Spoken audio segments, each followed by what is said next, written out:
ప్రజోపయోగమైన ఫలితాలు సాధించేందుకు కలిసికట్టుగా పనిచేయటం మనందరి విధి. రాజకీయాలకు అతీతంగా ఈ సభలోని సభ్యులందరూ బడ్జెట్లో సూచించిన ప్రగతిశీల చర్యలకు సంపూర్ణ మద్దతునివ్వాలని విజ్ఞప్తి చేస్తున్నా. లోతుగా చర్చించి విశ్లేషించి ప్రజా ప్రయోజనాలను దృష్టిలో ఉంచుకొని మనం నిర్ణయాలు తీసుకోవాలి. నేటి మన విధానాలే రేపటి తెలంగాణ నిర్మాణానికి ఉపకరిస్తాయి.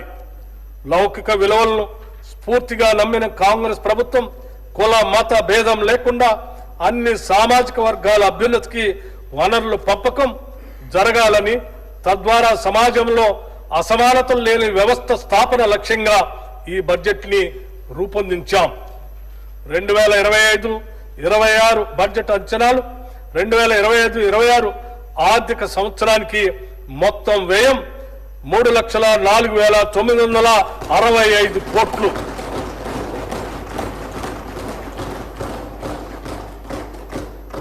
రెవెన్యూ వ్యయం 2,26,982 కోట్లు.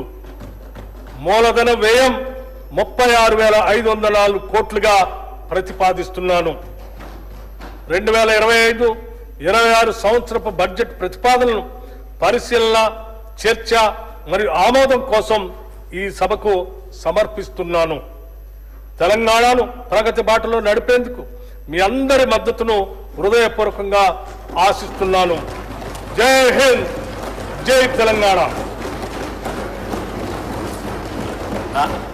The annual financial statement budget for the financial year 2025-26 is presented.